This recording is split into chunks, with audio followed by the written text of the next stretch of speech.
Hello, everyone, and welcome to, I was going to say another episode of Ramped Up. This is not Ramped Up. We were just watching Ramped Up to another disability in fiction workshop. I'm sure most of you know what's going on, but if not, I will give you a bit of a rundown. If my computer decides it's okay to let me. There we go.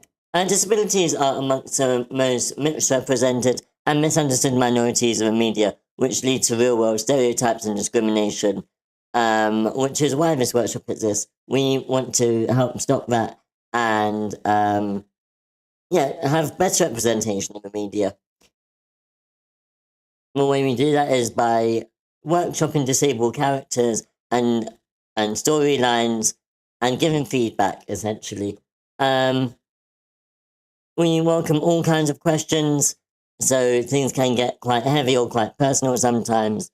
If you want your script read, then please give feedback. We want this to be a community and a collection of people helping each other rather than just people taking whatever they want. And, we want people to give as well as receive. We're all here to learn and improve and be respectful to everyone. For the purposes of this workshop, there are 5 types of disabilities: physical, intellectual, sensory, and tinnitus disabilities, and mental health. All of them are equally welcome. This is disability in fiction. We also have our disability in screenwriting workshops. So in this workshop, we tend to focus more on novel writing, although all other forms of media are welcome. And in our other workshop, screenwriting is our main focus. We alternate between the two each week on Saturdays, 11 a.m. Eastern, 8 a.m. Pacific, and 4 p.m. British. Why I didn't read them in order, I will never work out. We're going to look at disabled characters in your story, sharing disabled experiences that might help to make your characters more realistic. So we tend to have about 50% of members who come here are disabled. We'll review disabled characters in existing media, particularly novels and short stories, but also in comics, audio dramas, screenplays, fan fictions, and any other form of media, and perform sensitivity readings. Next week is disability in screenwriting, which, as I say, is focused on screenwriting, and we'll look at characters in existing TV and film. In both servers, in both WordCamp and ScriptCamp, we have the disability feedback channel, which is for all of us to be able to post our work in if it contains a disabled character or if it was written by a disabled person. 5 coins will be awarded to the winner of any writing prompts that we do, and chosen by me and or Willow. Just to finish off with our disclaimer, this is a safe space for us to talk about all aspects of disability, which means that we are open to discussing sensitive and potentially triggering topics, including but not limited to mental health, addiction, trauma, and abuse. You're welcome to leave at any point if things get too heavy for you. Your mental health and emotional well-being always take priority over your attendance. So, having said all of that, let's open up the floor and see if anyone has anything they would like help with.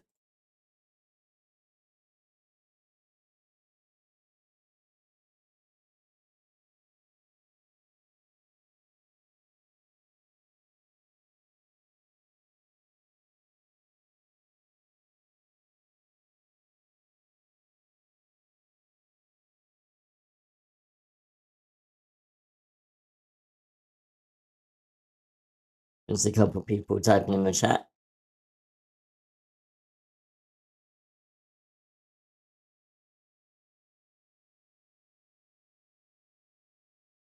If not, maybe we will go down the list and ask each person what they're working on.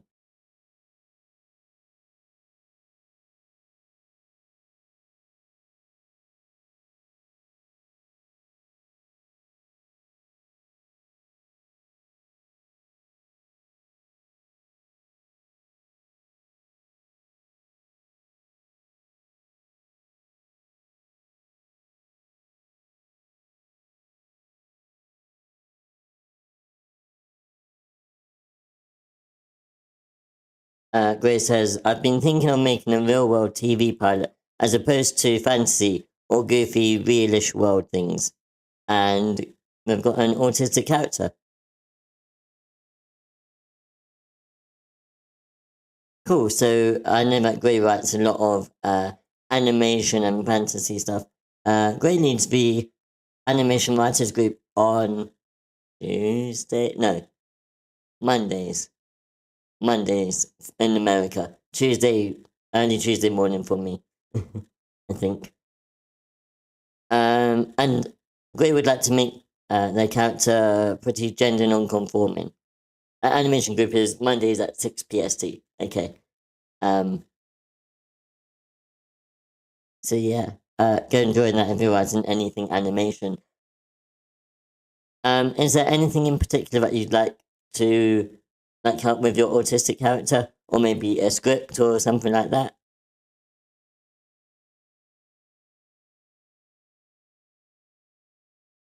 Yeah, so I was going to point that out. Being gender non-conforming is quite I was going to say synonymous, not quite synonymous, but it is quite frequent with autistic people. There's a sort of disconnect between them and their gender.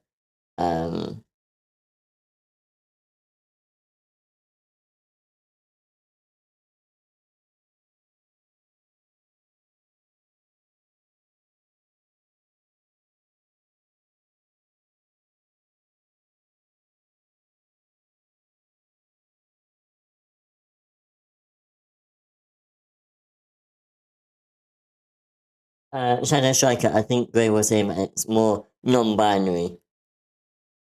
Gray says, I'm autistic and I've got a weird relationship with gender. So yeah, it's quite a common theme.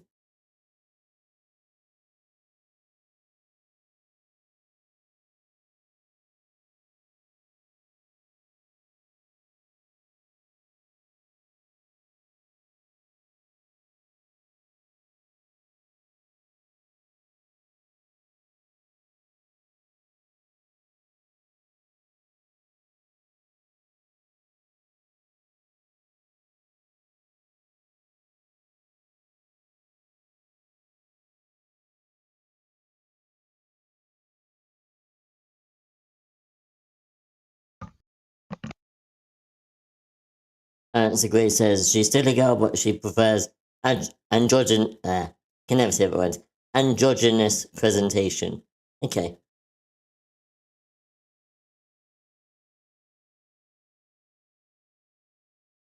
It's not like straight up non-binary, but more of a quote unquote tomboy. Is that what you're thinking? Comfort over style when I ask.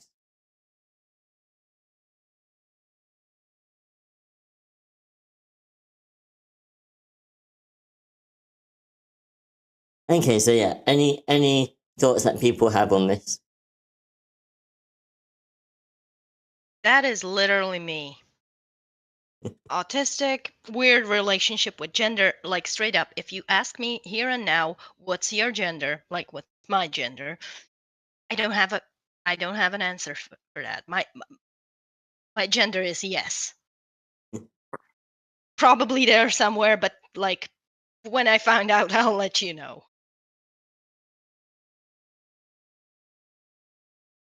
And I never knew that it is a symptom of autism. It's not a symptom, just a lot of Well, autistic associated people. with autism anyway. Yeah. There's definite correlation. That's what I'm looking for.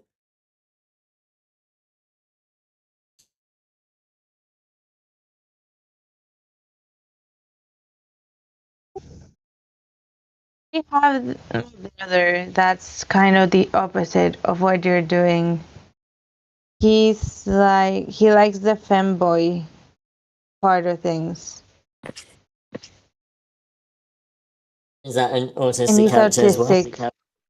Yeah, my brother is autistic and he's like in the femboy side. Right. Of my family is really like closed with these things, so he only tells me those stuff that he likes that type of fashion and all that, so he hides it a lot.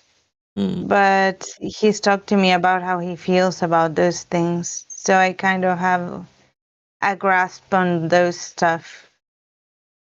In at least from from a male point of view, being more androgynous to the female point of like clothing and all that.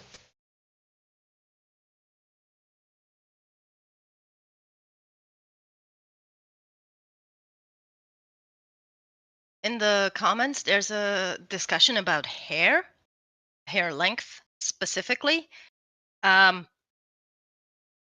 This is something that I struggle with very much because, on the one hand, I want long, flowy locks that I can braid. I also stim by braiding, so that's kind of an association.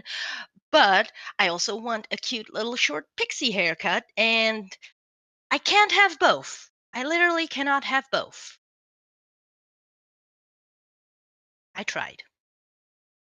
Question. Have you thought about wigs? Yes,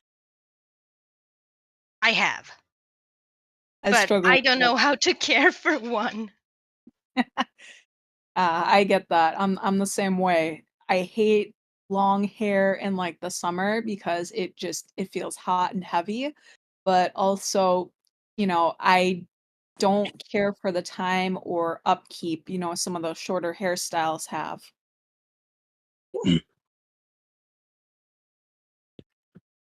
Yeah, and my hair is also curly, so if I go pixie cut, I look like a sheep.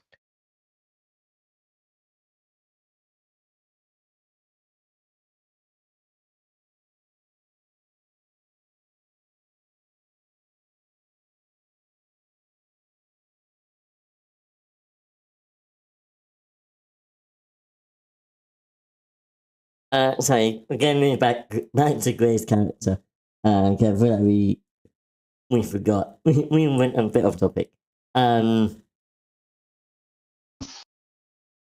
mean, I was thinking that you can draw inspiration from life, and you have literal people that have these exact feelings that you Yeah, want to exactly. give that character. So, I am sorry, I was No worries at all. I'm on topic. That's okay. But I think the question is more, I don't know. Oh yeah, are there any pitfalls, sort of things to avoid when writing a character like that?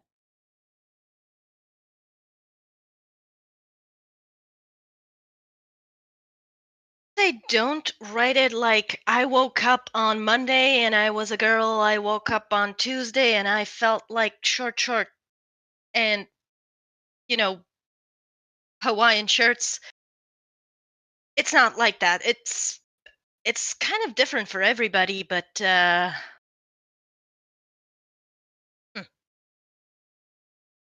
that's something I'd avoid. Like the gender fluidity of the thing is there definitely, but it's more of a point of frustration than anything else. Question. Sorry, can you guys hear me? Or am I Yes. too low? Yeah, we hear Okay. you.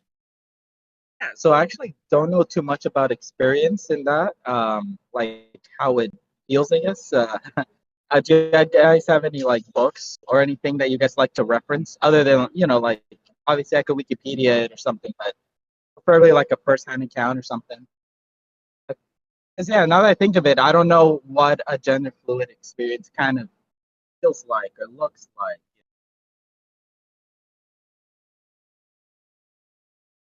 That was the topic you guys are covering, right? And you Yes. flip flop. Okay.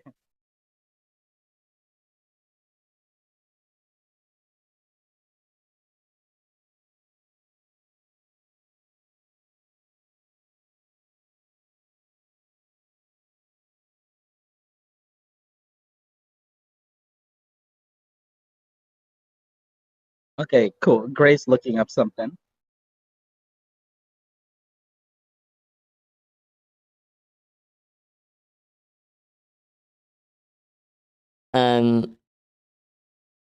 Be tricky to ask, Gray, do you want them to be more non-binary?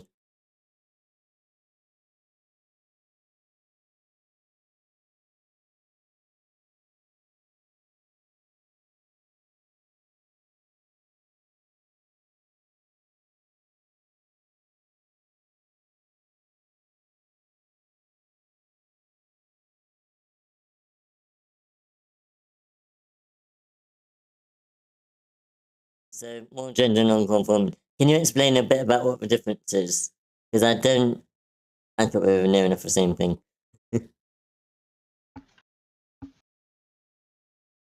Maybe have her and an actual non-binary friend.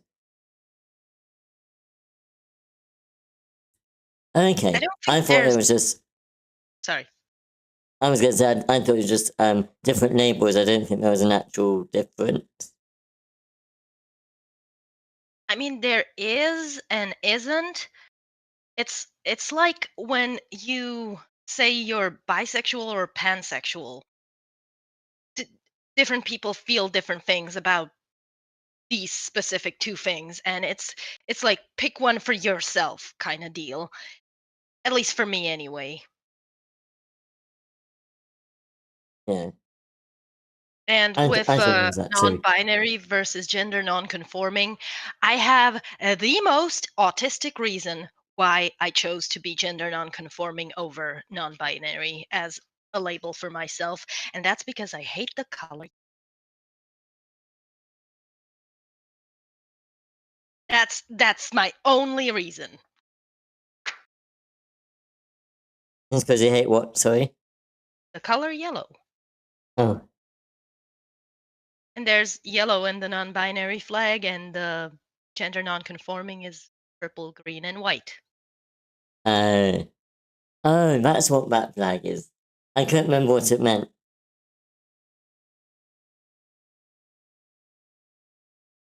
Hold on. Yellow's my favorite color. What is wrong with Keep this? it. You can keep it. All the yellow things are now being shipped to you from me. I don't want it around me. You can have it. Things like bananas, gold. No.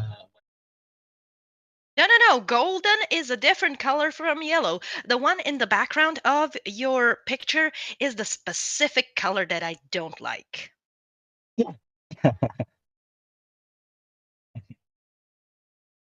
But it's not like I'm gonna hate you now because you're a yellow on the background. Like, I'm not that petty.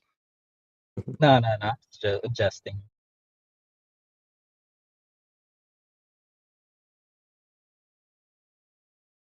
Okay, so I didn't know that.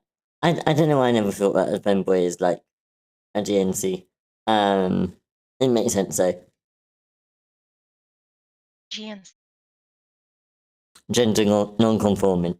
Oh, okay. Oh, yes.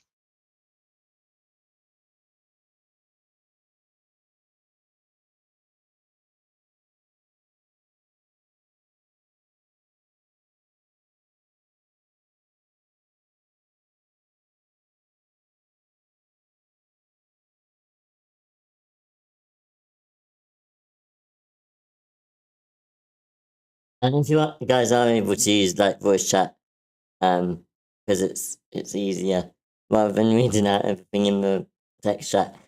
And I often lose track of things that happen in chat. I forget to look. I was saying to Gray, if you also have like a non-binary character, I could ask a friend that's coming here today. If you have any questions, they are non-binary. So Cool. So if it's what do you? useful, just send me a DM with the questions you have for them. Yeah. So just, I mean, you can ask it here as well. Any questions that people have, or that you have Yeah, for non-binary people. I can write them down so I can ask them. And right, tomorrow is should be a workshop for writers of LGBTQ characters. I'm not sure if it's not in. Yeah, it's in Script Camp, but still, I go there and it's good pointers. Yeah, that's a good point. Queer Writers Group is on Sundays, I think. Oh yeah, it is. I couldn't see it for a second.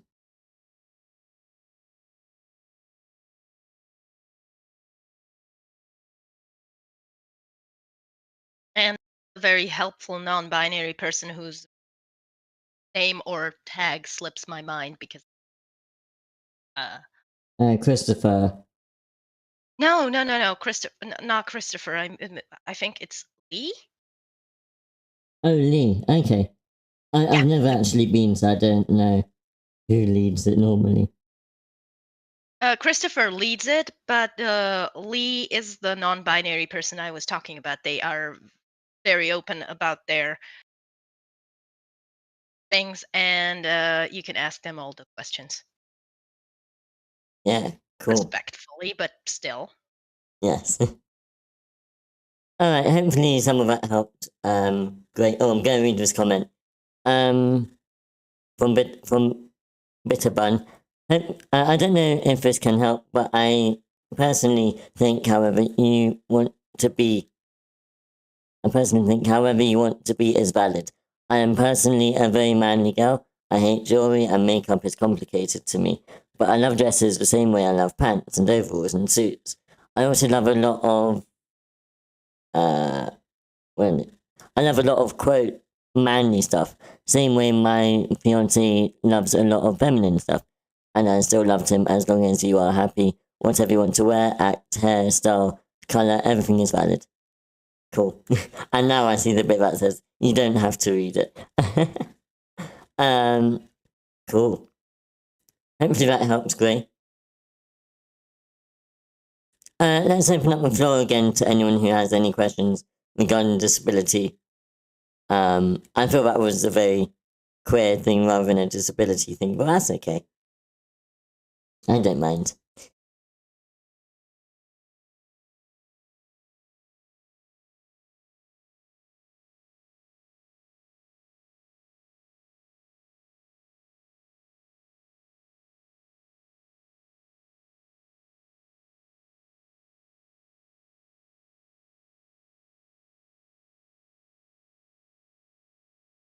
Yeah, show ahead. Go ahead, Shadow Striker.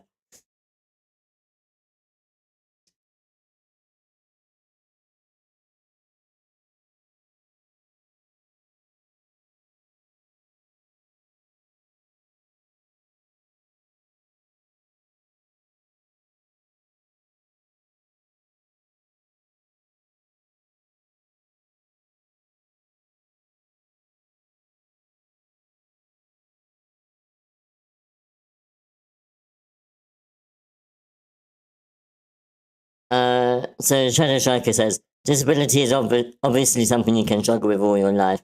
Would it cheapen the disability to have a tool or some sort of workaround for it? I'm not entirely sure what you mean. If you mean like Avatar The Last Airbender, Toph has is blind, but she has a superpower that kind of makes her not blind in a way. Is that what you mean?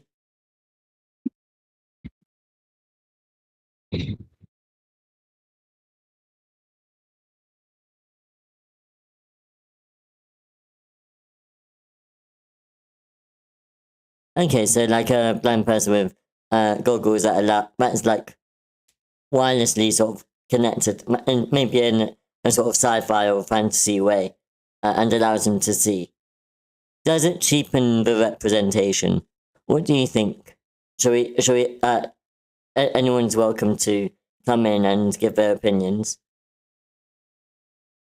Grace says it's like an accommodation, which is a part of life. Yeah, because they're prosthetics, but that doesn't mean that the person is completely rehabilitated from their disability and other things that could help, but that doesn't like deny their disability. And when it comes to mental disabilities, it's also like you could use a pill, but the pill doesn't take it away. It just like numbs the effects of the disability a bit more than what they would be when you're not with the pill. At least I have that experience, and it still exists. I know it's still there, but even though I know it's much better than without me taking my pills. So in the end, it's not cheaper. It is a way like humans have evolved to like try and accommodate people with disabilities in a way so that they can exist normally. So it's not cheapening it, none at all.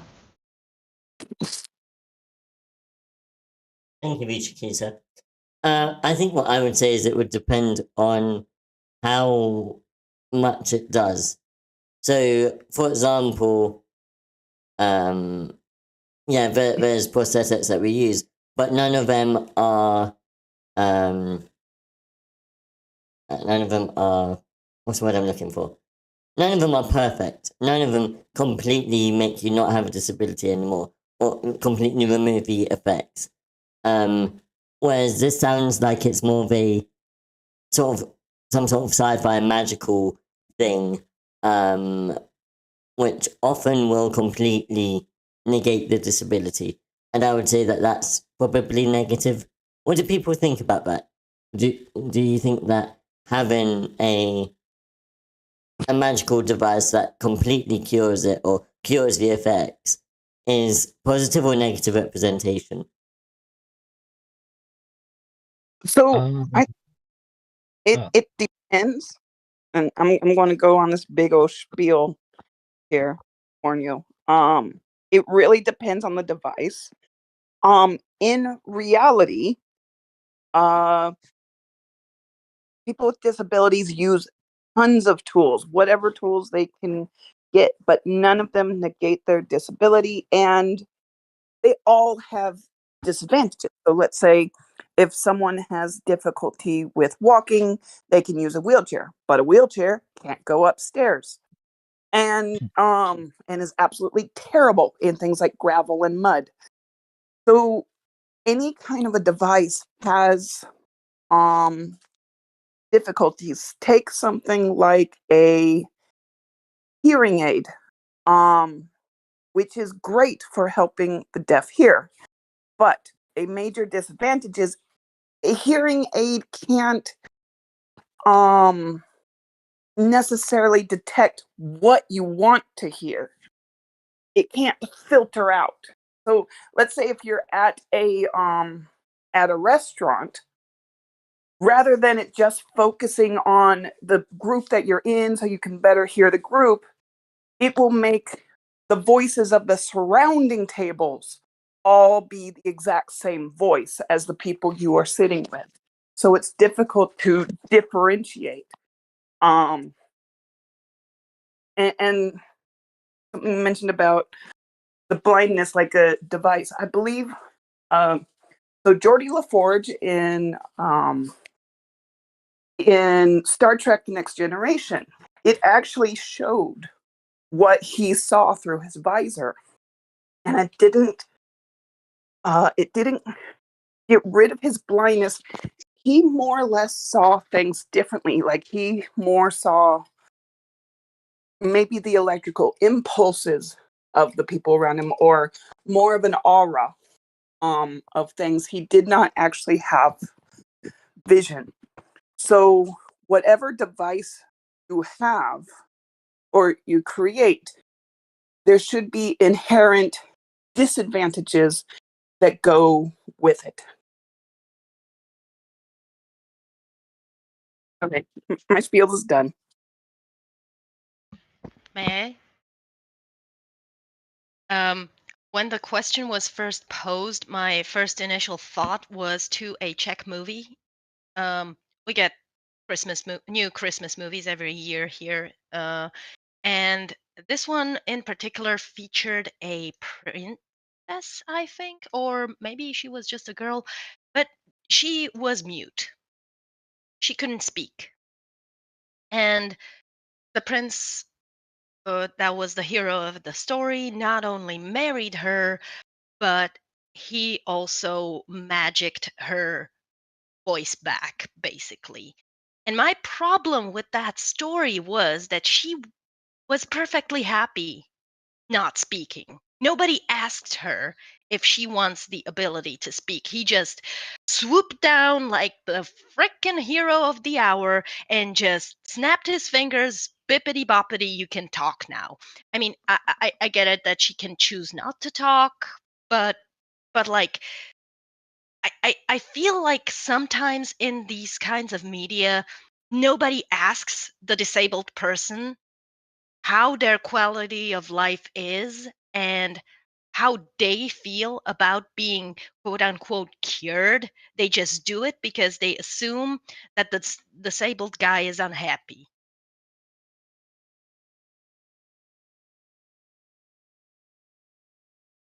My tangent is Yeah, I fully agree with you, Eden. Yes. Bitterbun asks, why is the Daredevil and other media like that considered bad representation?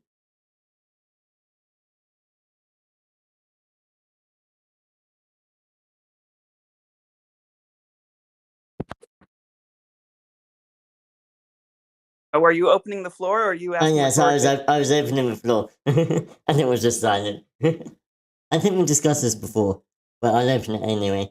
Open the floor. Why is Daredevil considered bad representation? I haven't seen Daredevil either. Okay, I have seen Daredevil, and I liked Daredevil very much, but I also recognize the problems inherent with it. All right, so first of all, it does portray disability as a superhero. It is true that when you lose a sense, your other senses will become greater or more a bit stronger, but not. I'm going to interrupt you very quickly there. That's something that someone else used to. Oh no, that's something that I used to believe as well. And apparently they're not greater. They are just more. They use it more rather than it's increased. The actual sense doesn't increase. But go on. That like is you pay more attention to it because Exactly. you need it more. Yeah, exactly. The sense isn't. The hearing sense isn't greater. You just use hearing as your main sense. So, yes, that is a much better way of pointing it out. And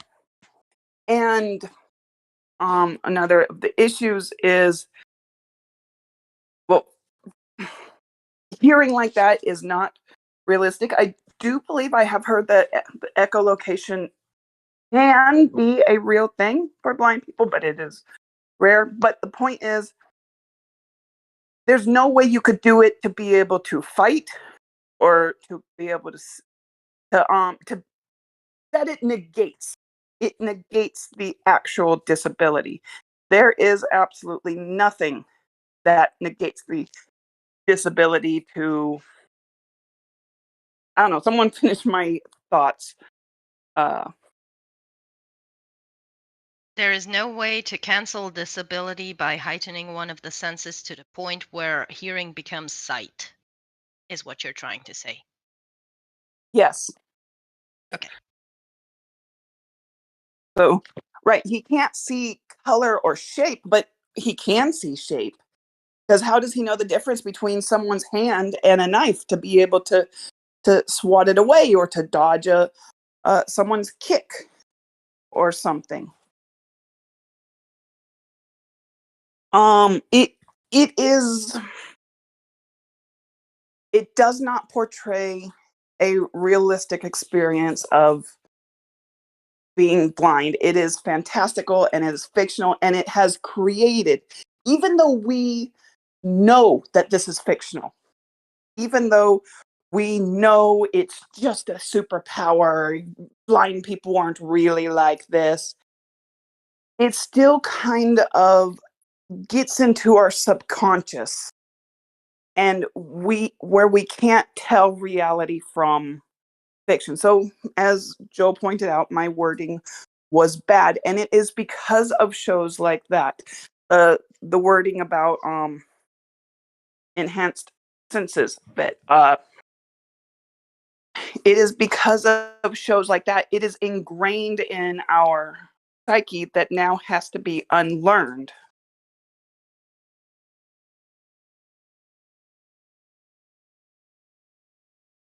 Oh, would you say that representing disability in fantasy would be wrong? No, I am not saying that actually representing disability in fantasy is great. It is awesome. But the fantasy should not negate the disability. Otherwise, they're no longer disabled. And that's not how life works. Now you can add. Joel, do we have the flying wheelchair picture? What is it?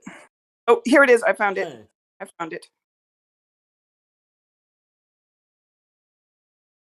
As in from Avatar, yeah. So here is a way that you can use fantasy and use disability together. He is still disabled, he is still in a wheelchair, and he is flying through the air. So this is good representation.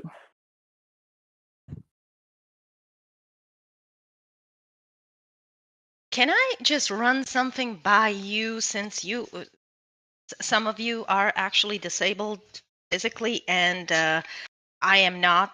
So I think it was genius, but I don't know. I just would like to know what you guys think. I was in a creative writing class in college, and the professor, she was straight up top notch. She taught me so much. And at one point, she told us that we should write a disabled character that is either missing sight or hearing or unable to walk or something. And she told us to do a little bit of I'm going to call it method acting, to just spend a day in their shoes, like put a blindfold on and try to live like that, plug your ears and try to live like that, that kind of thing. And I spent a day wearing earplugs, and by the end of like 4 hours in, I started getting hallucinations. I was typing on my computer and I could hear in my head the tippity tappity, even though it was absolutely impossible. But it gave me perspective. Like, if I did lose my hearing, that would probably be what's going to happen to me. I'm gonna hallucinate the sounds.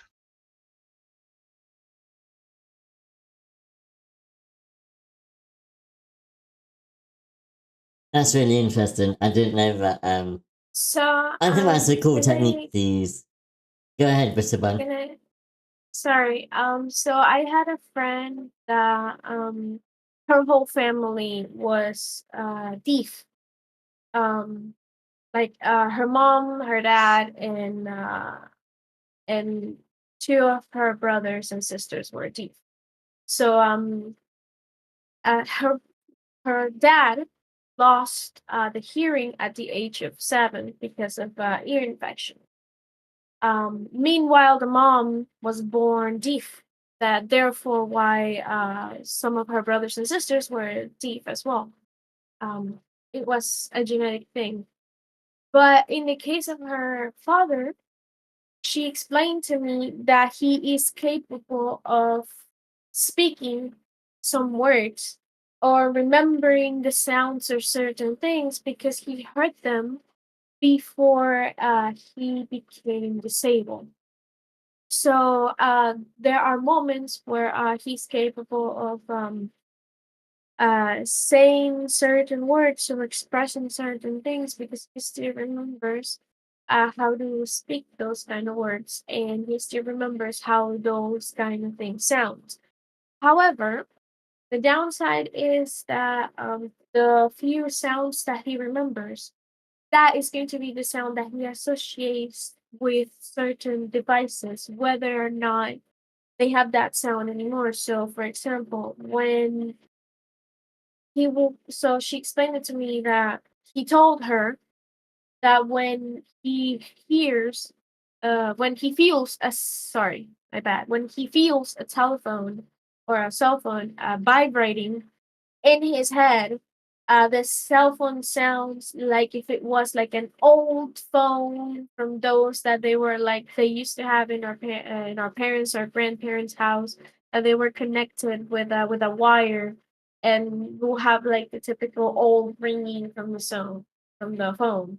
So for him, all the phones sound like that when he feels the vibration or when he see a phone vibrate. So yeah, more what is similar to what you experience, but for the person who has lost the hearing, it's more of the what they remember, certain things how they sound.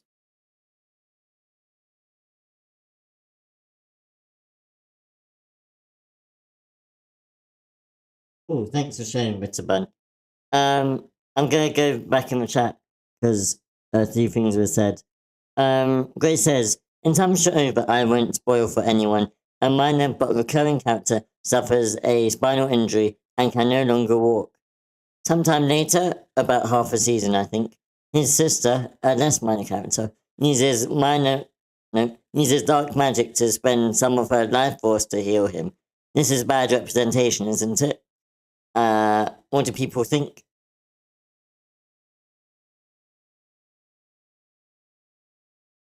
So I know the show that she's talking about and the episode, and yeah, I was actually really sad, but on the other hand, it's still good representation, I would say. Because it is a cure. The disability is cured.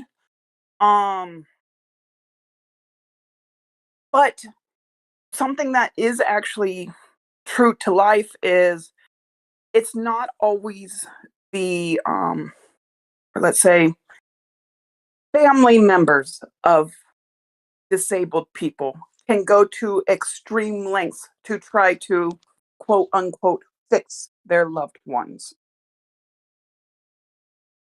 And it was more of his sister's obsession with fixing him than anything on his part. He did not get a voice. It is absolutely portrayed as a bad thing. So in that way, I would say maybe it is kind of good representation of the desperation of family members trying to fix what they see as a problem, but it is still very much a cure. Curing someone.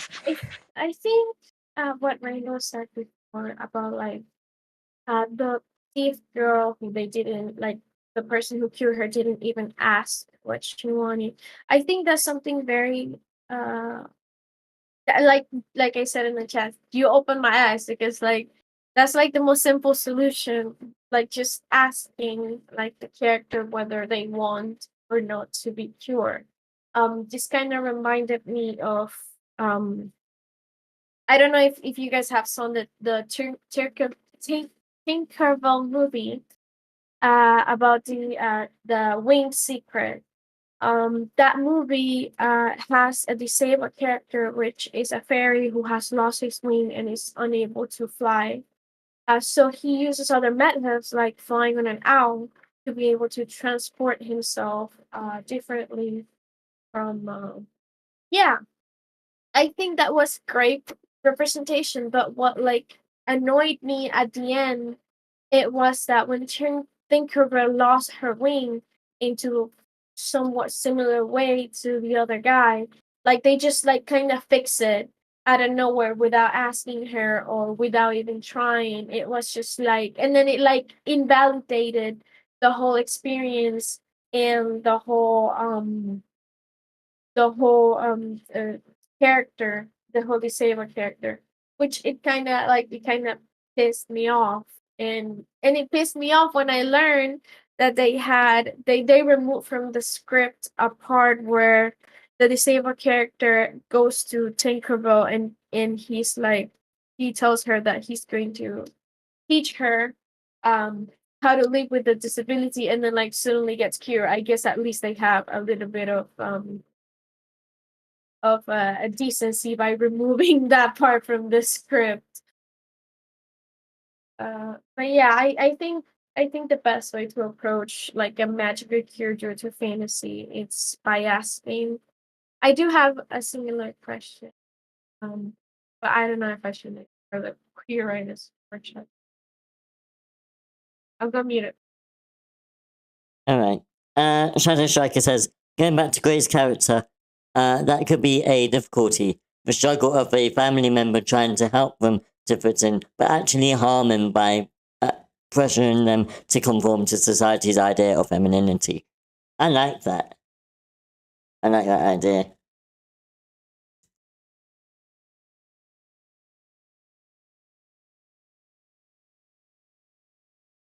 My brain keeps circling back to that and with an E quote where that one that I posted, I think before this whole thing started, about, feeling defective all your life. But basically what I'm coming to is the rest of the world keeps saying that you're defective. You have to like think for yourself first and foremost. And we as able-bodied people assume that everybody who is somehow disabled is just poor unfortunate soul who can't get up the stairs by themselves, and we don't think about them as valid human beings, and that's what makes us think that they need fixing without even asking them.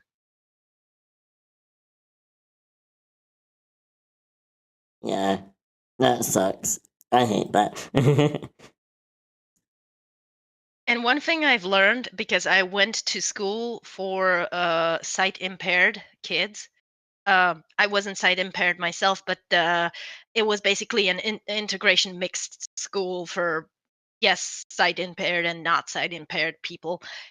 And I learned basically the hard way that they just are the same as me.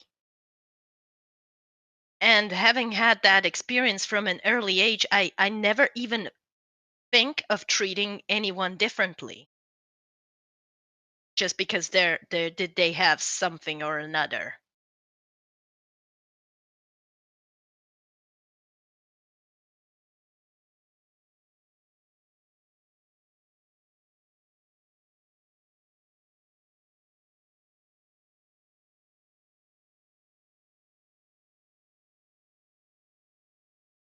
Cool. It's been so long. No, not long. I feel like basically what I'm trying to say is I've forgotten whose question this was originally. I feel like we've gone touched on so many different topics. I've completely forgotten who we're meant to be helping. But whoever asked the question originally, I hope that helped. If you have any further questions, feel free to ask them in chat, or here. Otherwise, let's move on. But I feel like we covered some really good stuff, talking about disability and fantasy and where that line is in whether it's right to cure someone. It's always an interesting topic, and I feel like people often have a lot of differing views on what's the right way to do it. And whenever anyone asks, I never know either. Yeah, defective is not the word you should use for yourself. Different is good. Disabled is also good. That's, disabled is not a bad word. I am so sorry if I triggered anyone with that word, but it was in context of the quote that the world makes you feel defective, but then you realize you're just fine. Yeah, the world is very good at No, making you feel it's like you're okay. being odd one out and making you feel bad for being different. I was gonna say that I think our job as writers is to like change that, and being able to portray people who are disabled like us are different, but nonetheless we're still are capable of going through the same things as everybody and achieving our goals like everybody. Yeah. Also, All right I then. have to say, I in my D&D group, and I know I keep coming back to that. One of the characters, the player characters, is actually physically disabled. He wears leg braces. He is the smartest guy in my campaign. He is the brains of the operation. He called dibs on the singular brain cell that all of those bozos share. And I couldn't be more thankful for him. Mwah. And he's still disabled. He plays a disabled person very well. So I have another question. So have you guys ever read Batman the Killing Joke? Or sorry, watch? Can somebody call me back? I haven't seen it yet, and I don't want spoilers. I'll be back after. I you're am done. so sorry because No, I it's was okay. just It's okay. gonna It's okay. ask about a character and it's a big spoiler, so I don't know what to say. Okay, go do that. I'll be back when you finish. Oh my god, no, she left. It's good. It's good. You're good. Go on. What did you want So, to? okay. I've not seen it, but I probably won't see it. Oh, okay. So there is a character who is Batman's I could say like a helper, and she becomes disabled because the Joker like basically hurts her, and he makes her disabled. So afterwards, the character she turns completely from being Batgirl to being this other superhero, and then her whole role is to be the brains of the operation, and she became like a computer tech, and she's the one who controls everything, character's position. So there is this comic book called The Wayne Family, and I was just wondering if that will be considered accurate representation. Since I mean, at least I liked her character and I liked everything that showed about her, but I was just wondering what do you guys think about it? Maybe read it any other time or probably for the next session, but I think it's really great. That's it. Okay. Has anyone seen that? I have. Me too. All right. Do either of you have any thoughts on it? If anybody else wants to go first, go ahead. I remember reading it and just thinking, like sympathy or like feeling bad for, because like Batgirl was fighting the Joker, or no, so it's Batgirl, right? And I think Yeah, it's Joker fights, background. yeah, where she lives, and I think he breaks in and then shoots her in the spine. I think that's what it is, and she loses Yeah, her yeah. ability. And I remember feeling bad. It's like just because she goes from being Batgirl to this very like sympathetic, or not sympathetic, that's the wrong word. But basically, I guess losing her power, I don't know, become powerless, I guess. But I think it is cool that after that point, she does become like, the person in the chair, with all the monitors. Oh, okay, yes. But actually, yeah, I don't know how I feel. Like I don't know about people who really like the character of Batgirl and wish she was still around, like fighting alongside like Robin and Batman. So I'm not sure. But I like that, after the events, she doesn't just give up or retire. That she still's like, no, I still want to do this stuff. I still want to fight the Joker. I still want to fight. And she does it in the best way she could. But yeah, Shadow, you had a point. I do. So Better Bun. I think I know. Were you talking about the comics on Webtoons, Wayne Family? Yeah, the Wayne family. She shows up Okay, multiple times being the brains of the operation, helping everybody, which I absolutely. thought was great. Mm-hmm. Yeah, so I have a couple of points on that. So Please. if you look in one of the panels of one of the episodes, it actually shows a lot of assistant tools for her, like the shower chair, bars along the sides of the toilet, that sort of thing. So it shows all of the things that a normal disabled person in a wheelchair would use just to live their everyday lives. And then it also kind of delves into her feelings of insecurity because she's not able to do what she was before, that she feels like she's not doing enough and is driving herself to not just burnout, but I want to say to collapse because she's pushing herself so hard.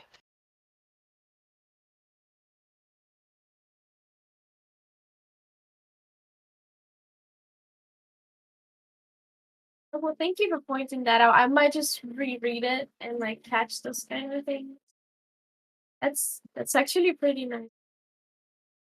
Yeah, I actually cottoned onto it because of the comments in the section underneath the webtoons. I always look at it on my mobile, so you may want to check out the comment sections too, because some of them are really point on.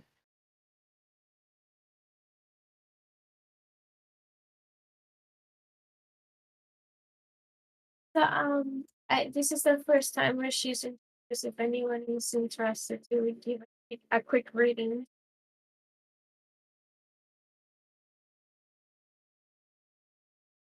Oh, thank you. I kind of want to show it, but I don't think I would be allowed, so I will not. But yeah, go ahead and use that link if you'd like to read it later. Cool. Do you want to put it on the floor again? Oh, Eden, you came back. I was just about to message you. We are done. I've been stalking you a little bit from the uh From YouTube. from YouTube. Yes, Cool. I swear I can word sometimes. Yes, do the words. Words are cool. They're weird, but they're cool. They're hard and doors are complicated. Yes, they are. That is why we are here, to gather together and help each other through this mess.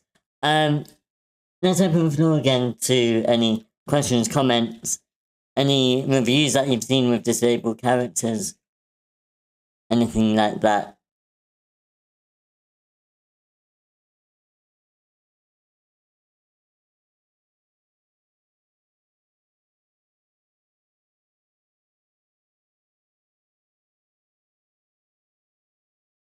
If not, we will continue our reading of Wheels Come Off, which is a screenplay we've been reading for a few weeks now, and we're still far from finishing. Is that the one with the robot? Yes. Oh, cool.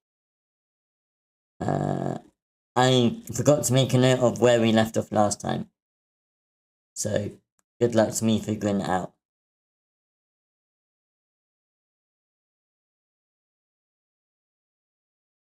What's the noise I can hear? Oh, okay. I can hear someone's background noise. I thought it was me echoing. I can check on YouTube where we left off. Yeah, can you do that, please? Because I'm trying to remember it, and I've got a bad memory.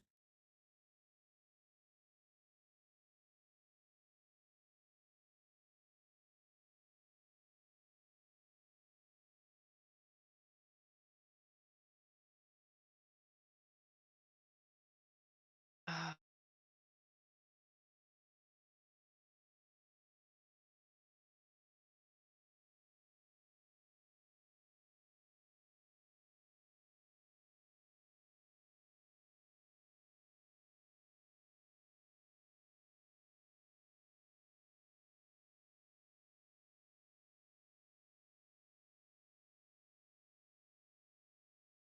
Well, I don't know if this one is on there. Hang on. The latest one is not there. So, I shall do it like this. really? Isn't that the one that I've been in? Latest one? Disability. Or have you read more? The latest Did I one. miss? disability in screenwriting isn't in the playlist. I don't think. Oh.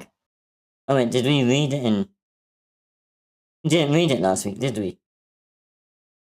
No. No, okay. Okay, so it is the latest one. I'm gonna pop off for now because I need to put some food in my belly. No worries. And you guys, this has been very nice, and thank you for everything that you're doing. Lord's work, truly. See you some other time. Thank you. I think we left off on page 41. So let's do that.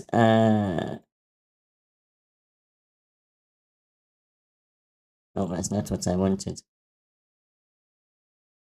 I wanted that. No, not that one. I promise I know what I'm doing.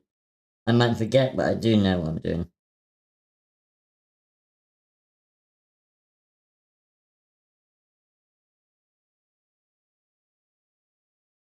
Alright, can everyone see the PDF? Yeah, I can see it. Cool.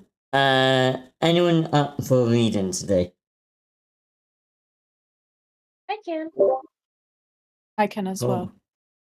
Right. Go on, That's it. Shadow, if you What- go first. We've got multiple parts, so I'm sure people will get a go. So, Manuela, we will give you, no. Shadow Striker, we will give you Manuela. We will give... Who would like to be Tony? Our cute little robot who can fit in a backpack. I will give that to Willow. Who would like to take direction? I'm happy to, but I'd rather not.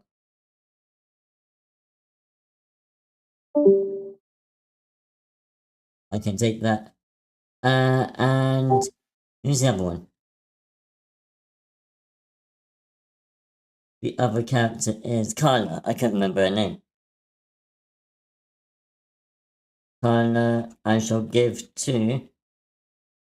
who was the other person? Bitterbun. Which character is mine? Sorry, which character is mine? Carla. Okay, alright. And I think we need one spare voice. It will be other people. I could do some. I could do more. Okay, we'll give you the spare Thanks, Em. parts. Okay. That's others. Because depending on how far we read, if we read more than 10 pages, we get a couple other characters. Alright, so your parts are now in the chat, and I think we left off from... We left off from this bit, I think. But I don't know how far we got. So let's read the scene before. Wait. Now, is this like one that's been actually not. published, or is this from somebody who made it within the group? So this is one that's been published. This is from a blacklist. I think from a couple of years ago. Okay, cool. Right, we read that one. We're going to start from Interior Bougie House number 2, Living Room Night.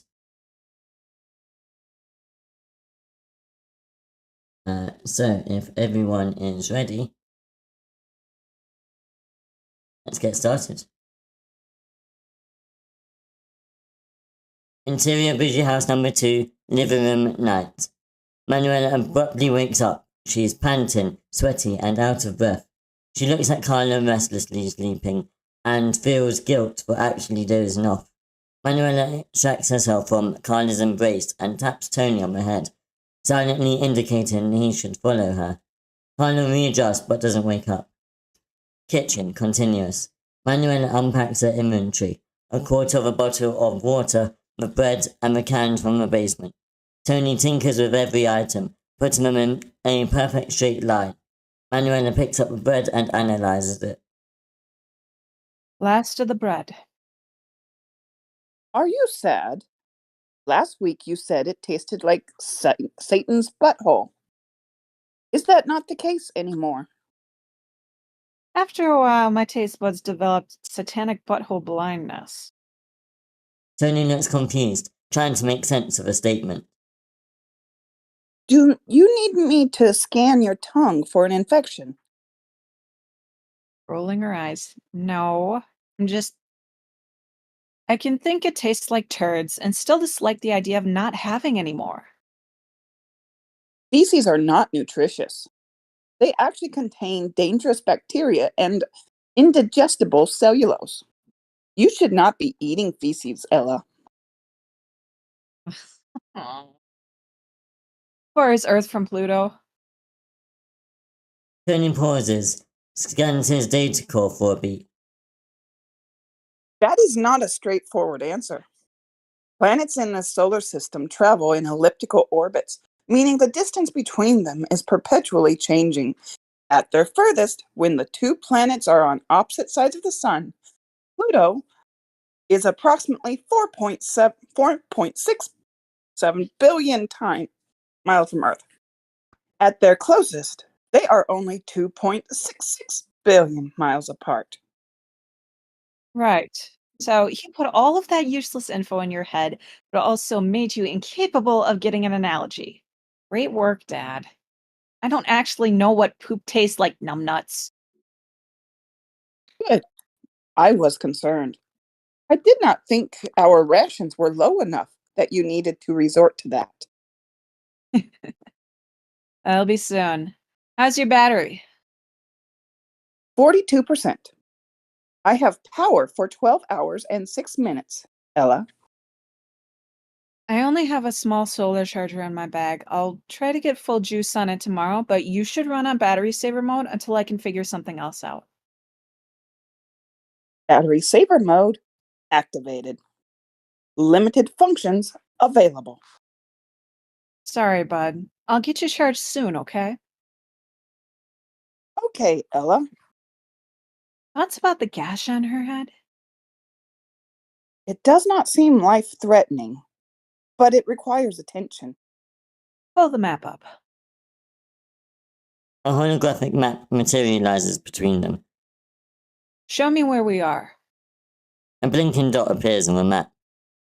Show me Dad's house and his office. Two blinking dots in separate directions appear on the map. They're very far away. How far are we from each? Current distance to Cortex Robotics is 69.3 miles. Current distance to the 12 July Street residential address is 67.6 miles. How far are they from each other? Distance between both is 8.3 miles. Scanning the map. What's out there? We have to find a way to move her tomorrow. Soundtrack, The Art of Losing by American Hi-Fi. Interior, bougie house number 2, living room, morning. Fantasy. Manuela and Carla try things that could...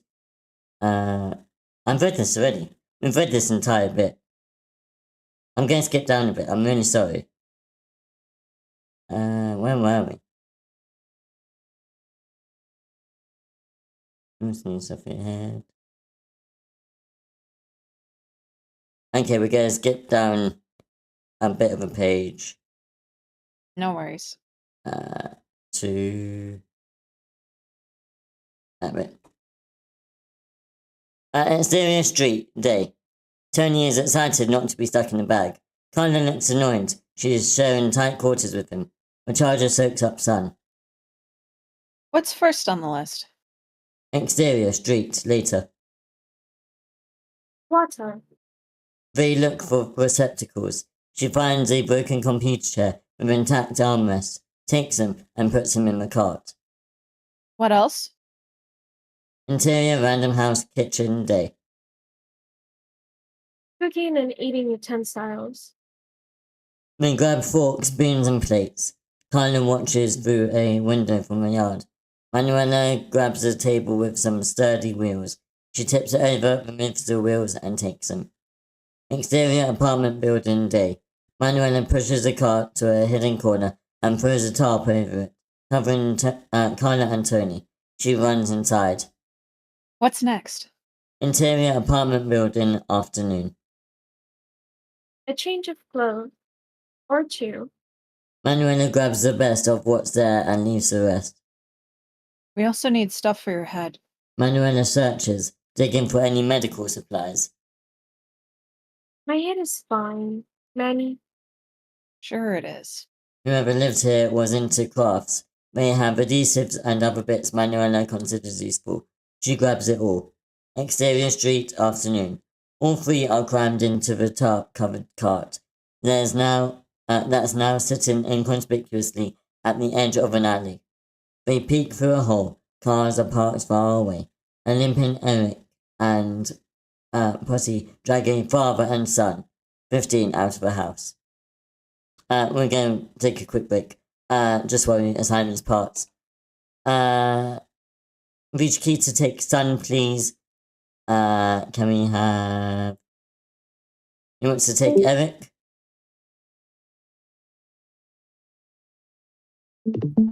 San and Eric? Yeah, so, Reach key to you take... trying to work out who to take. Reach key to you take son and Wheeler. Okay. Winnow, you take father. And Bitter Bun, take Eric, please. Alright. Thank you. Alright, let's continue.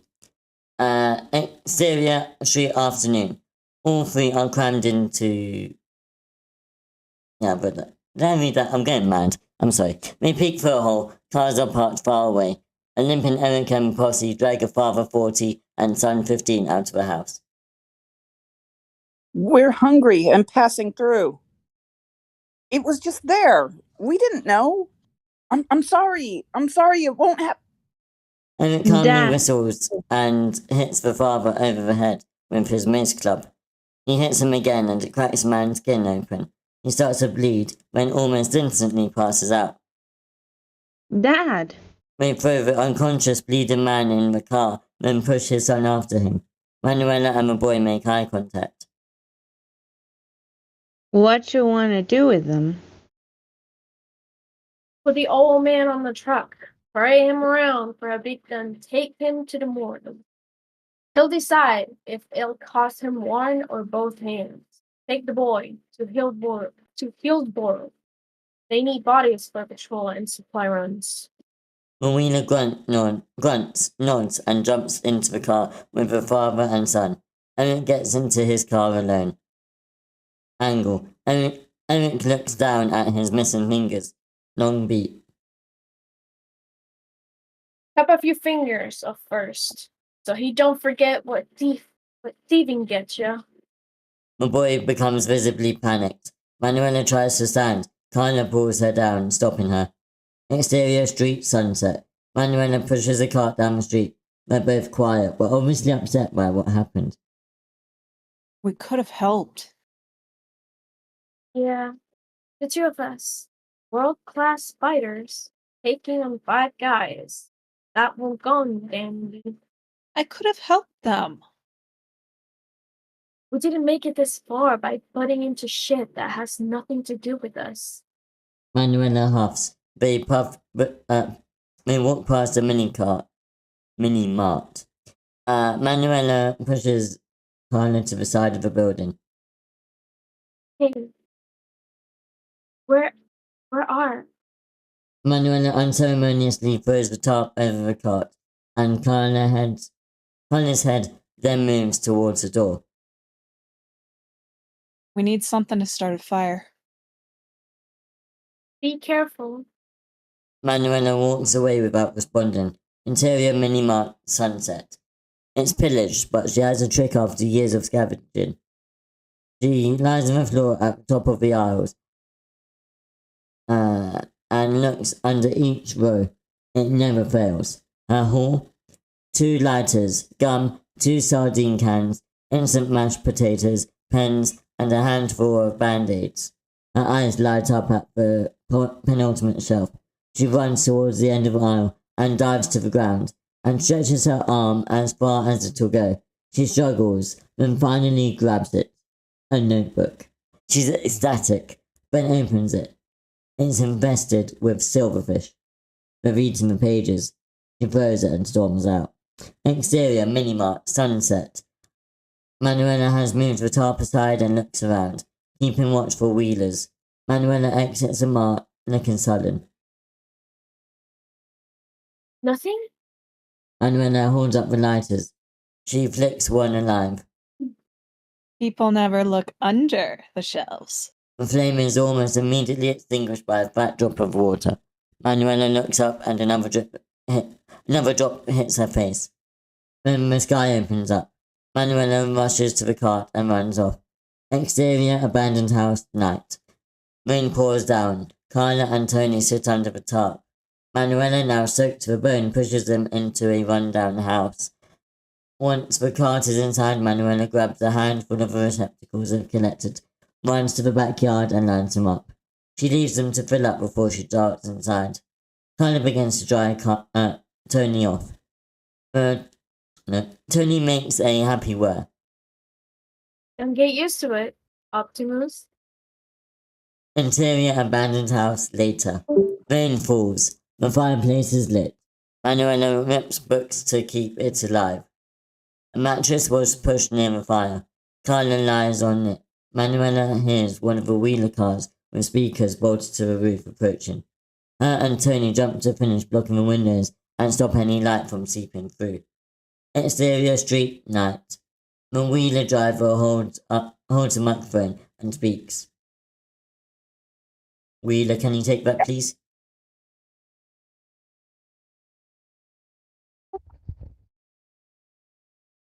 Sorry, what was that? Who played Wheeler? Can the person who played Wheeler Be play that? Chiquita. Yeah. I'm trying to read the name. Okay, now I have it. Okay. Yashua, something like that. Yeah. Yashua said, cut off the hands of the thief by way of example. We have things to make an example of.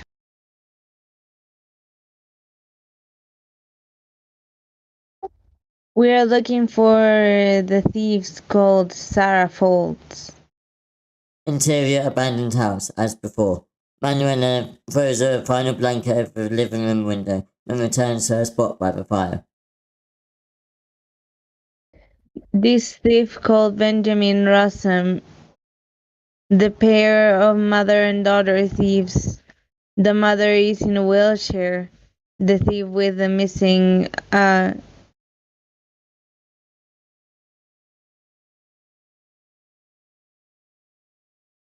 My dear, Iris was convinced it never amounted to much and looked at us now. Number 3 on the Apocalypse Most Wanted. Wish he was here to see that. Manuela chuckles and throws the book into the fire. I was thinking. Never.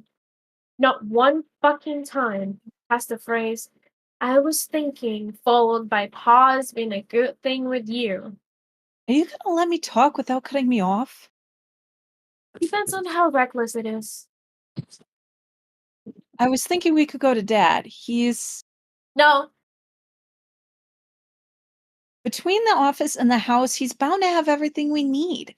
I could also get new batteries for Tan and... we're not doing that. But he... I already gave you my answer. Good thing I'm pushing then. Manuela throws the book into the fire and stokes it petulantly. Carla sulks, quietly hating the mere suggestion. Exterior sidewalk day. Manuela and Carla bicker as they walk. I'm the adult. I make the decisions. Just 'cause you were born before me, it doesn't mean you're always right. Actually, yeah, that's exactly what it means, you shitbird. Bull poop. They walk past the empty parking lot of a department store.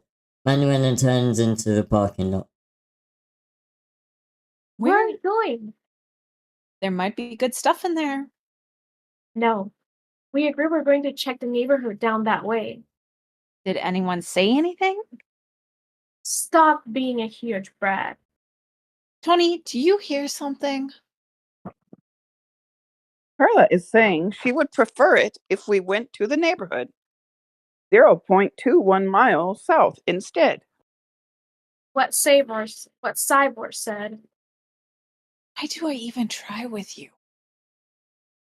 Claudia Manuela, turn around.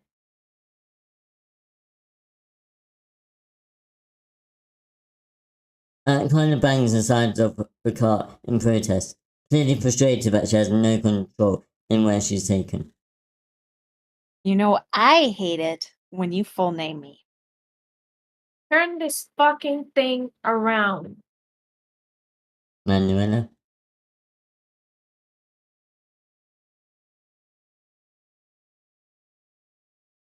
You read it. Yeah.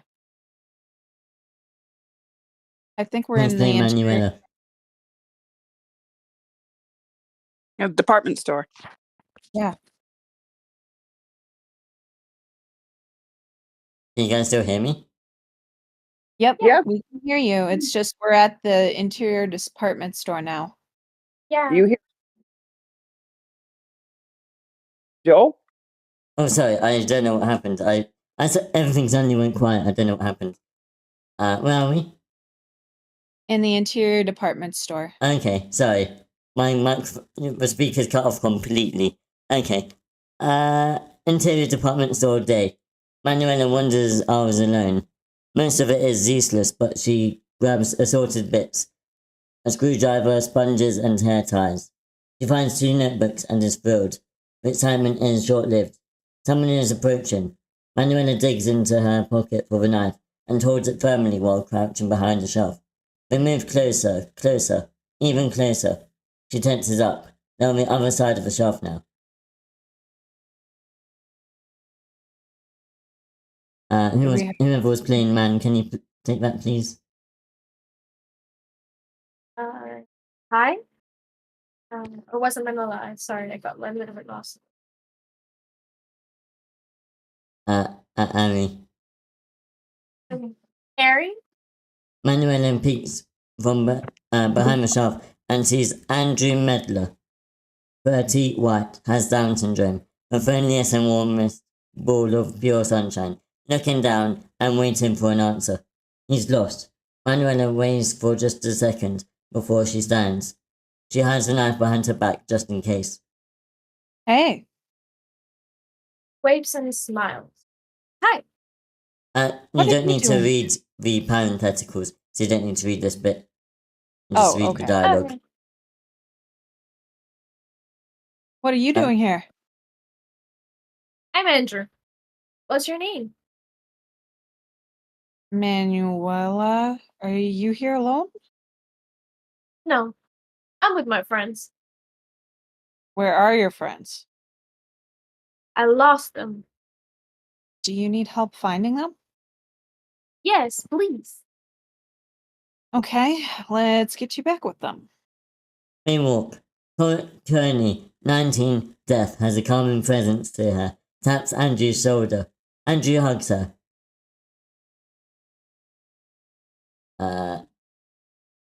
Who should take that? I'll go with her. Oh. Where did you go?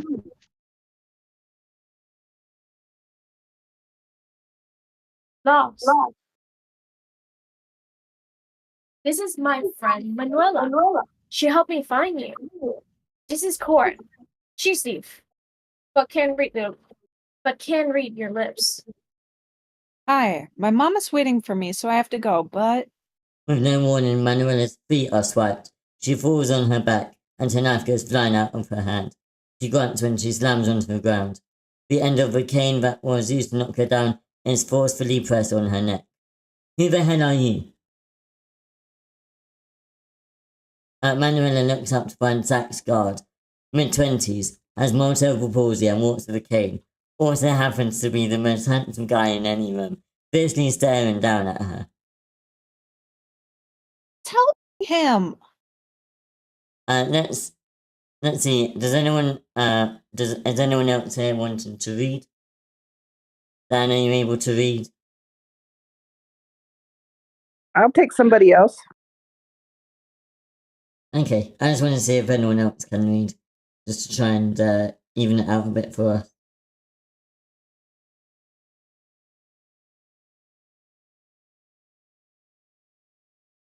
The best teddy bear, are you able to Sorry. read? You mean directions? No, I mean the other characters. Because it seems like there's going to be a lot of new Sex. characters now. Okay. Do you want to read a teddy bear?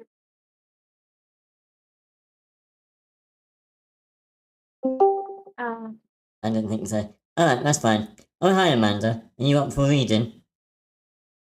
Oh, are you guys reading something right now? We are, Let's see. yeah.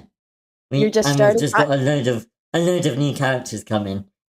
Oh, you know what? Because I'm gonna have to drop off a little bit before fantasy. I'll probably just listen. Sorry about that, but It's alright, I feel like we're only going to read for 20 minutes or so. okay. Let me see. Have you already cast everybody or most people? Most people, yeah. So we've been reading for a while, and we're Okay. just... I think I'll just listen for now. That's okay. Alright, that's cool. I can read the new characters that pops up. Alright, thank you. In that case, Manuela, whenever you're ready. Okay. I was helping him. Ramona Francis, mid-20s, blind and uses a white cane, but moves around the room with the confidence of any seeing person. And Trey Brenner, 19, has a missing or incomplete limb, is effortlessly funny, hover around.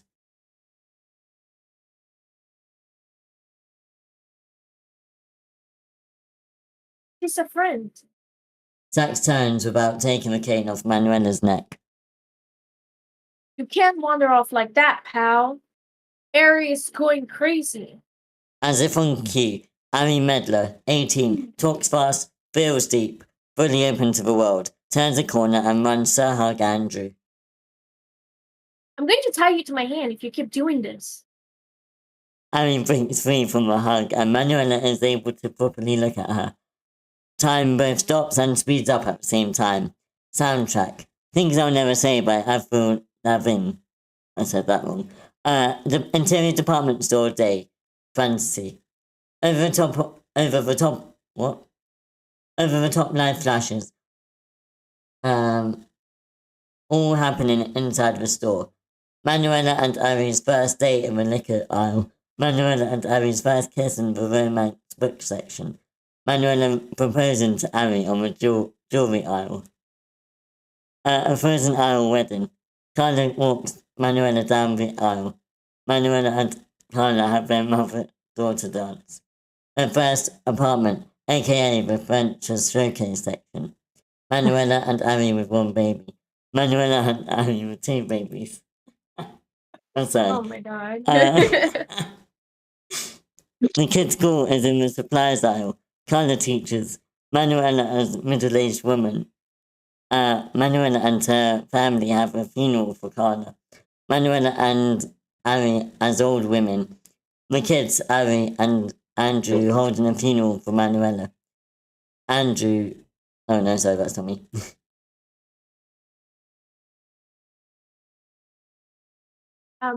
Thank you, Manuela. Manuela shoots up in her coffin. Interior, department store, as before. Ari, Andrew, Zax, Ramona, Trey, and Connor all stare down. Manuela. Come on. He says she's fine. When Zax doesn't do it willingly, Ari pushes the cane and extends her hand to help. Manuela snaps out of it, but can't take her eyes off Ari. Two simultaneous conversations happen. Sorry, what were you saying? What's your deal? Thank you for getting me back to my friends.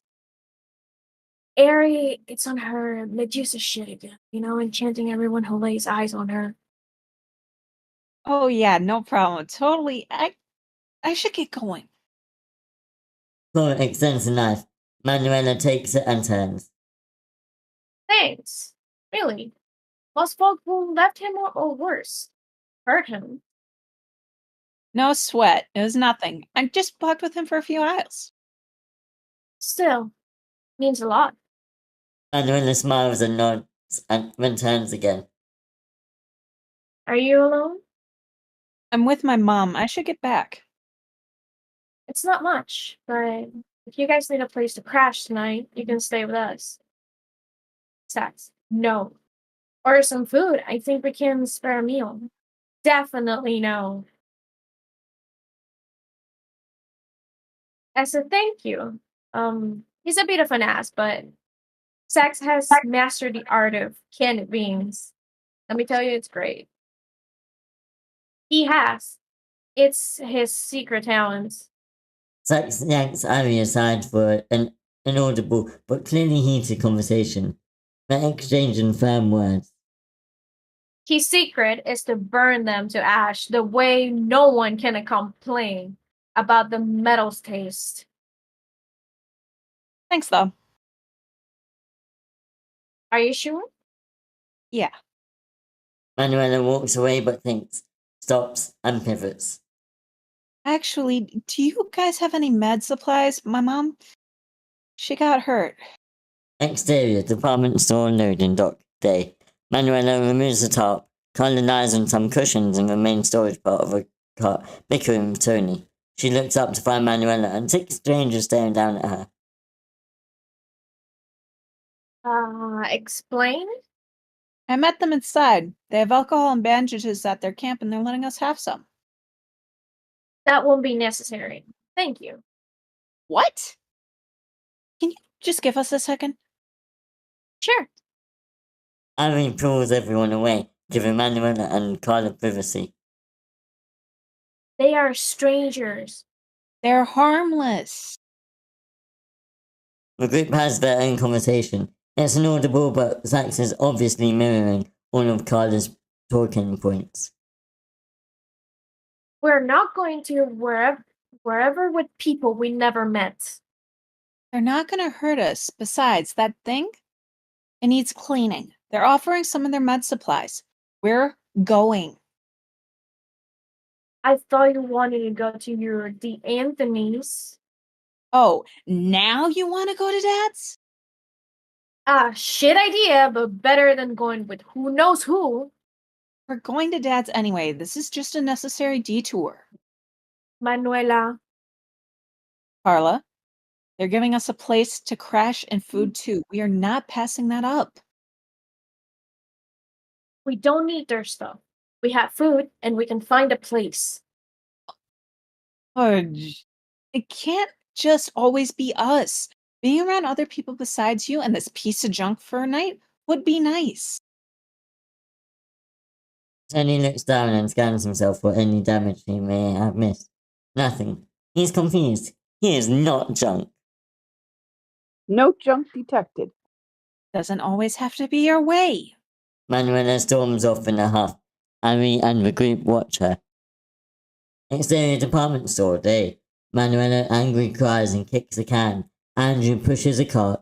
The group follows. Manuela dries her tears, trying to hide them. Your mom said you could come with us. It would be like a sleepover. Andrew pushes further. Manuela stays put. Carla looks back. You coming or what? Manuela jogs to catch up to them. A faint smile appears right before falls in step with Ari. Interior abandoned church sunset. Light cuts through the multicolored stained glass. Ari pushes the massive wooden doors to reveal their temporary setup. Manuela, Carla, and Tony look around in wonder as the colored rays of light fill the room in a mesmerizing way. Holy fucking shit. Think you're allowed to say that in here. Harry laughs quietly. Interior abandoned church lights. They've built a fire inside the holy waters. Stoop. Sax moves around the fire, cooking dinner with Ari and Ramona's help. Carla sits on the front pew. A piece of bandage covers her now clean wound. Andrew, Trey, and Corinth small talk with her. Manuela sits on one of the back pews, awkwardly looking on in silence. She plugs Tony into charge. He winds down to sleep mode. She hasn't been around anyone, but Carla since she was 8. Her social skills are atrophied. Zach serves plates. He leaves 2 with significantly less. Ari digs into a pot and leaves out the ones he singled out. Ari walks with 3 plates in her hand. She hands one off to Carla and heads towards Manuela. She offers the food. Chef special. Charcoal beans. Manuela laughs, a little too hard. She reels it back in ineptly. Ari sits next to her and begins eating. Andy likes her. He likes everyone, but it's been a while since I've seen him excited to talk to another person. I think he's sick of us. Manuela and Ari look at Carla and Andrew interacting. He can keep her. You guys have been along Since the beginning. Just the 2 of you? And Tony. Why doesn't Carla like him? Never seen anyone beef with Aunt Tony before. She doesn't not like him. Just a thing about my dad. What happened with your dad? Manuela shrugs. Clearly a touchy subject. Ari changes it. We've been together since the beginning too. Well, there was a few more, but we were all at summer camp. You weren't with your family when it happened? Every year, my parents will send Andy off to camp with other special kids like him. I turned 10 that year, and for my birthday, I begged him to let me go to the camp too. It always sucks when he was gone, and I was hell-bent on making sure that summer wasn't terrible. I asked him to ward them down. Somehow, both my parents and the camp agreed. It was just me and 70 other incredible kids with disabilities. It was the best summer camp ever. Then everything went down and our parents never came. I'm guessing they didn't make it. They will never abandon us like that, but we don't know. Most kids got picked up. Counselors got picked up or bailed. The camp director and 2 of the counselors stayed, hoping our families will come. That never happened. We made do for 2 years. Victoria, the camp director, she was amazing. She basically became our mom, but she got real sick one day. Jens and Tootie, the counselors, told us they go and try to find help for medicine. They never came back. Victoria died. We waited for months for them to show up. We ran out of food, so we had to leave. We found their bodies a few miles down the main road. They've been shot. They walked maybe half an hour before they died. It's been just us since then. We keep each other alive. I'm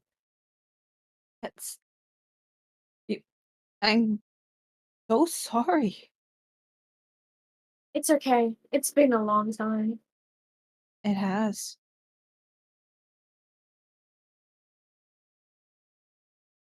It's my part, sorry. Manuela catches Sax and It's okay. Ramona sharing a kiss by the fire.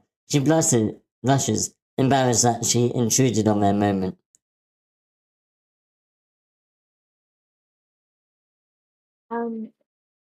They do it a lot. You get used to it. Are they together? Been a thing since camp. Tree and Corey got together 2 years ago. basically me and Andy having third wheeling for people that are crazy in love. If the end of the world doesn't make you feel lonely, that definitely will. We both laugh. He's not as bad as he's making himself look. He's just protective. That's fine. I get it. We sit in silence for a long beat. It's clear Manuela wants to speak more, but she doesn't know how. I don't know where you're headed, but we're walking to Rose Lake. Corey's family had a big cabin there. She thinks she can get us to it. The lake is right there, so no worrying about water, and I figure hunting in the woods should be easy enough. Not that I ever done it, but I'm guessing. It's a long way, but you could come. Don't think anyone will mind. We can't. No, that's not me, sorry. I'm really sorry. We can't. We have to get to my dad's office. I'm trying to build my mom a new wheelchair. Last one got busted. You think your dad can help? My dad's an engineer. Was an engineer.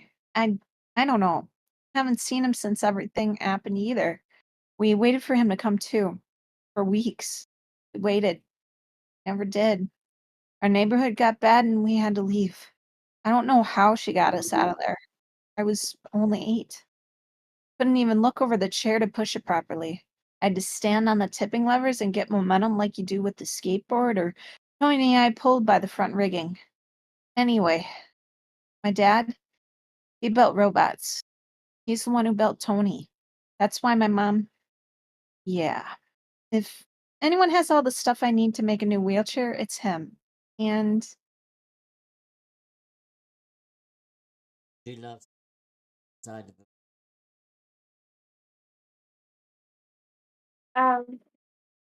Manuela, your mom is funny. she is, isn't she?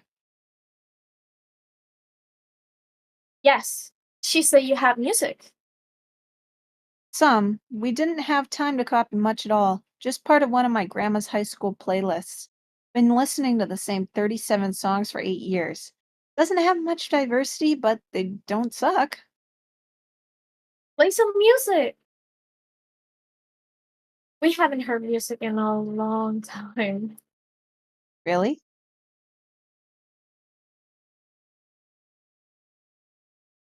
Ari nods and ums while taking a bite of food.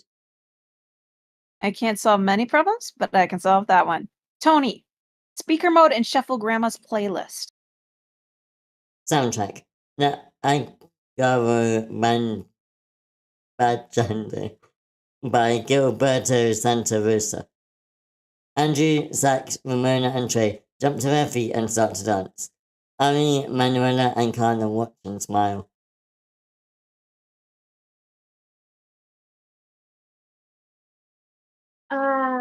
This is fun.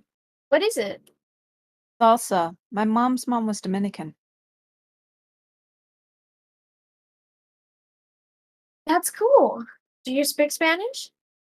Decent amount. Not as much as I'd like. Grandma only spoke to me in Spanish.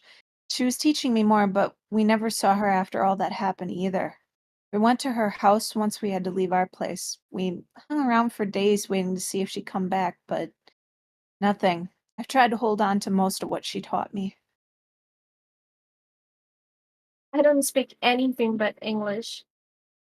I could teach you. If you want. That'd be fun.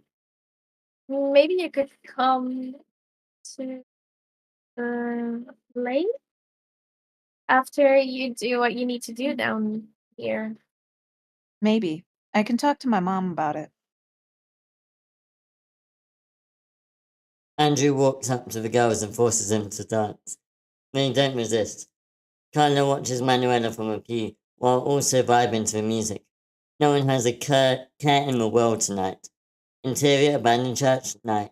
Okay, we'll read just one scene. Interior abandoned church night.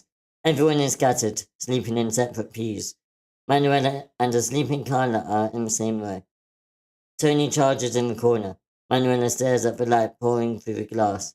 Her face shines with a smile, too smitten to sleep. Manuela tenses up when she hears wheeler cars approach. Headlights light up the stained glass as they drive by. Manuela can hear the wheelers screaming animalistically and banging against the metal of the cars. All cars drive past the church, and the city is plunged into silence again. Manuela, more awake and alert than before, pulls out one of the department store notebooks from her bag, along with a pen. She finds a spot with the most light and starts writing. Angle. Manuela writes Captain Manuela Cortez and Lieutenant Ari. She pauses, trying to figure out her last name. Ari Medler starts to stabilize the sinking submarine. They. And we will stop there for today. Thank you very much, everyone, for reading. I shall give coins out on the other server, WordCamp. But what do you guys think? It was interesting. I liked all the different representation.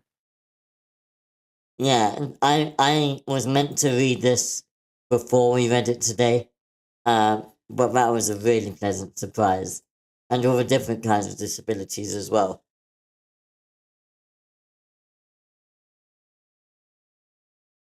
What about the format? What do people think? Does anyone have any different thoughts from the last times we've read it?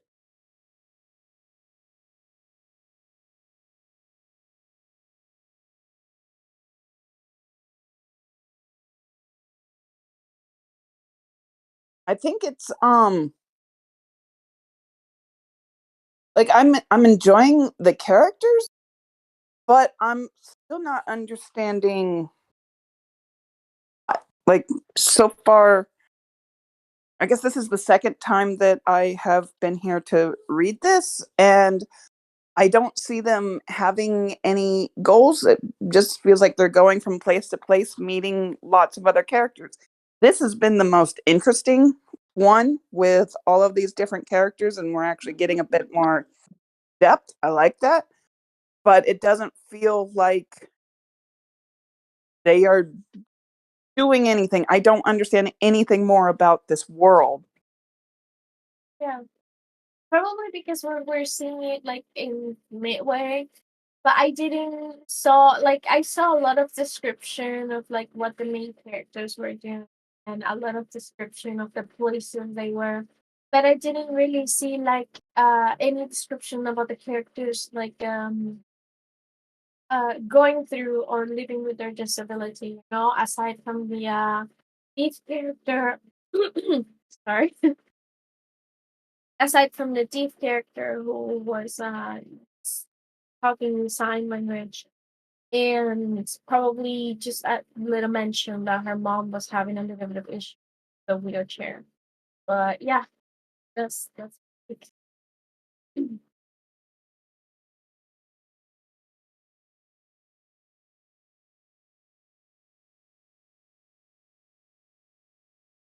Yeah, it does sound like it does slightly remind me of Mice and Men, which is one of the worst books I've ever read because it is so unbelievably slow.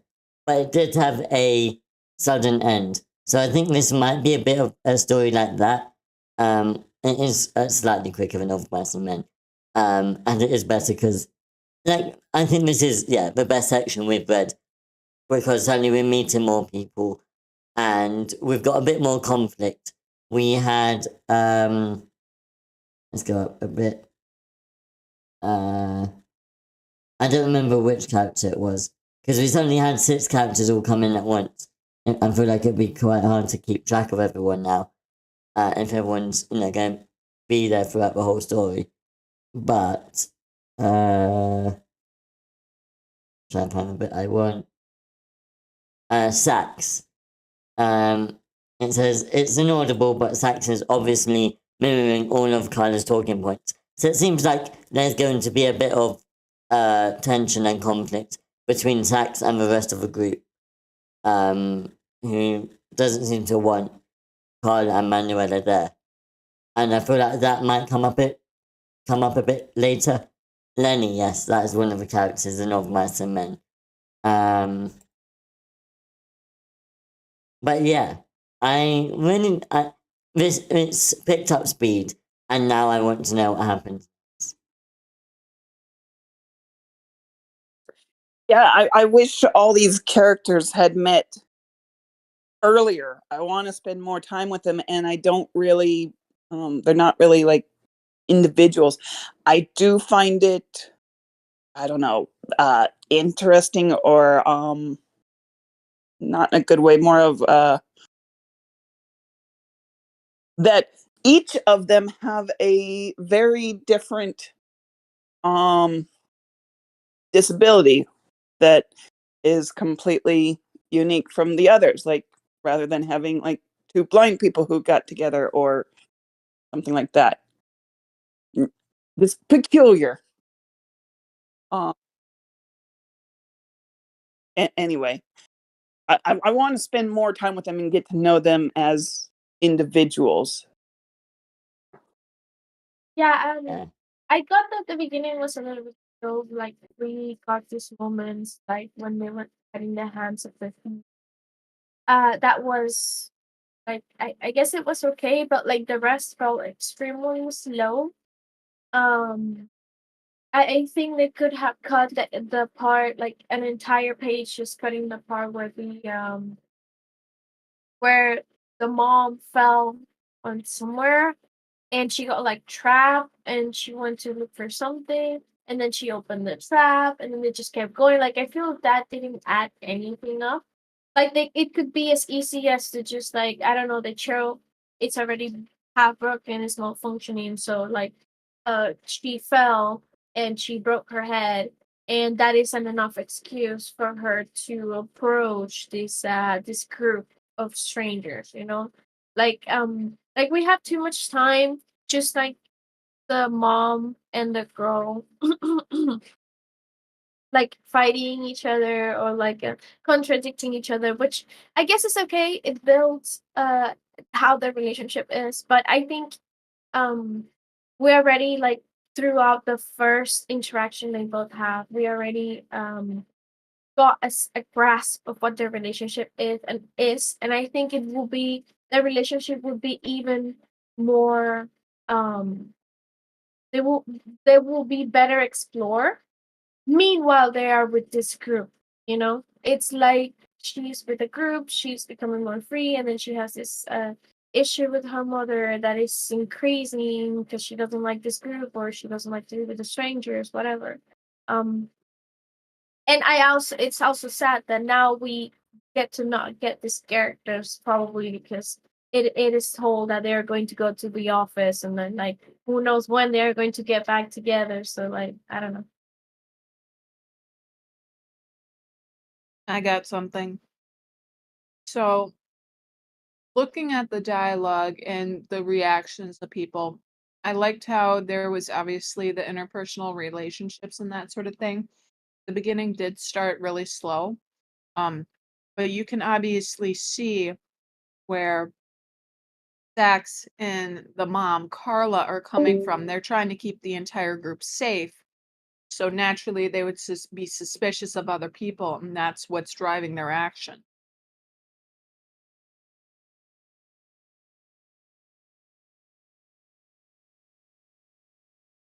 And I think I gotta go to the fantasy group here, so I'm probably gonna hop off. Yeah, I mean, I think we're at the end anyway. Thank you all very much for coming. We'll be on Script Camp next week and looking at any questions that people have. And if no one has anything, we'll continue reading. Thank you. Yeah, it's Disability Pride Month. I was meant to say that last week, but July is Disability Pride Month.